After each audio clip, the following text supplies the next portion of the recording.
मांस खाना पाप है या पुण्य, श्री कृष्ण की कथा के माध्यम से समझें। मनुष्य हो या जानवर, सभी अपने रुचि के अनुसार भोजन करते हैं। कुछ जानवर तो केवल मांस ही खाते हैं, जबकि कुछ घास खाकर ही जीवित रहते हैं। मनुष्य ही ऐसा एकमात्र प्राणी है जो शाकाहार और मांसाहार दोनों ही खाता है। लेकिन मांसाहार खाना कितना सही है, ये आप जानते हैं? आइए जानते हैं मांसाहार के बारे में श्री कृष्ण क्या कहते हैं। हमारे धर्मशास्त्रों में मांसाहार को तामसिक भोजन कहा गया है। ऐसा माना जाता है कि मांसाहार से बुद्धि भ्रष्ट हो जाती है। आजकल मनुष्य अज्ञानतावश मांसाहार का सेवन अधिक पसंद करता है। शाकाहारी लोगों को मांसाहार वाले घास फूस खाने वाले बताते हैं, लेकिन श्री कृष्ण कहते हैं कि मांसाहार कभी भी उचित नहीं हो सकता। चलिए जानते हैं श्री कृष्ण ऐसा क्यों कहते हैं। पौराणिक कथा। बचपन में एक दिन श्री कृष्ण यमुना किनारे बैठकर बांसुरी बजा रहे थे। उसी दिन एक हिरण दौड़ता हुआ वहां आया और श्री कृष्ण के पीछे जाकर छिप गया। हिरण को डरा हुआ देख श्री कृष्ण ने उससे पूछा, तुम इतने डरे हुए क्यों हो? तभी एक शिकारी भी वहां आ पहुंचा।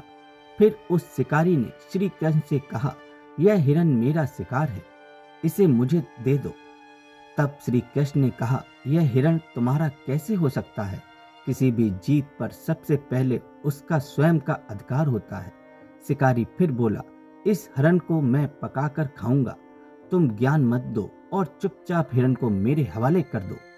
श्री कृष्ण ने शिकारी को समझाते हुए कहा, किसी भी जीव को मारकर खाना पाप है। मांस खाना पाप है या पुण्य, इसका तुझे ज्ञान नहीं है।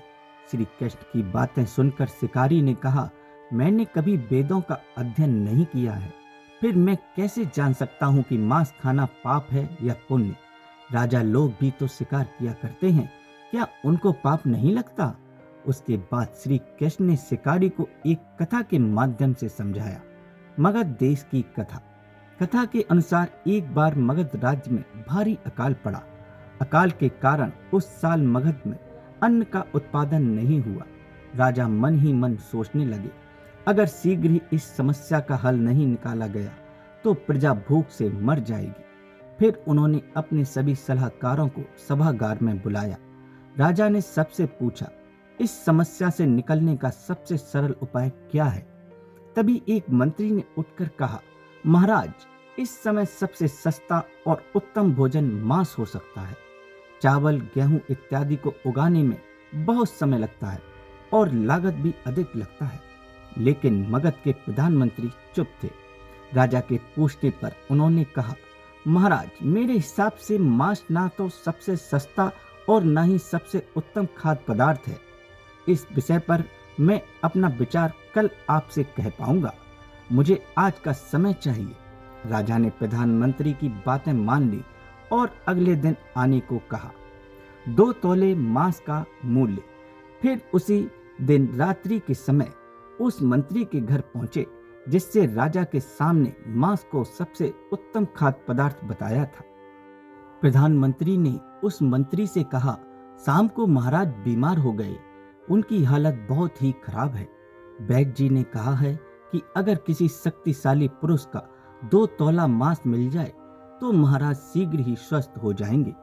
आप महाराज के सबसे निकट हैं और आप अपने शरीर से 2 तोला मांस देकर राजा को अभी बचा सकते हैं। अगर आप चाहें तो मैं आपको इस 2 तोले मांस के बदले 1 लाख स्वर्ण मुद्रा भी दे सकता हूँ। साथ ही आपके नाम एक बड़ी सी जागीर भी कर दूंगा। प्रधानमंत्री की बातें सुनकर वह तुरंत घर के अंदर गया और 1 लाख स्वर्ण मुद्राएं लेकर प्रधानमंत्री के पास आया।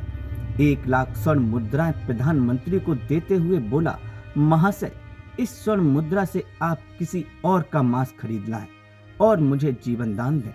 इसके बाद प्रधानमंत्री बारी बारी से सभी मंत्रियों के घर गए और सभी 2 तोले मांस देने को कहा। कोई भी मंत्री मांस देने को राजी नहीं हुआ। उल्टे सभी ने प्रधानमंत्री को 1-1 लाख स्वर्ण मुद्राएं दी। मांसाहार पाप या पुण्य। अगले दिन सभी मंत्री समय से पहले राजसभा में उपस्थित हो गए। सभी ये जानना चाहते थे कि राजा स्वस्थ हुए या नहीं। कुछ देर बाद राजा अपने सिंहासन पर आकर बैठ गया। राजा को स्वस्थ देख सभी मंत्री हैरान हो गए। उसके बाद प्रधानमंत्री ने राजा के सामने 1 करोड़ स्वर्ण मुद्राएं रख दी। राजा ने प्रधानमंत्री से पूछा, इतने सारा धन कहां से आया? तब प्रधानमंत्री बोले, महाराज, ये सारा धन 2 तोले मांस के बदले मैंने जमा किया है। सभी मंत्रियों ने अपनी जान बचाने के लिए ये कीमत चुकाई है। अब आप ही बताइए महाराज कि मांस सस्ता है या महंगा? राजा को प्रधानमंत्री की बात समझ में आ गई। फिर मगध के राजा ने प्रजा से मेहनत करने का निवेदन किया। कुछ दिनों बाद लोगों की मेहनत से मगध के खेत फसलों से लहराने लगे और खाद्य संकट भी दूर हो गया। इस कथा को सुनने के बाद उस शिकारी ने मांसाहार भोजन को त्याग दिया और शिकार करना भी छोड़ दिया। दोस्तों, आपको ये कथा कैसी लगी? हमें कमेंट बॉक्स में जरूर बताएं। धन्यवाद।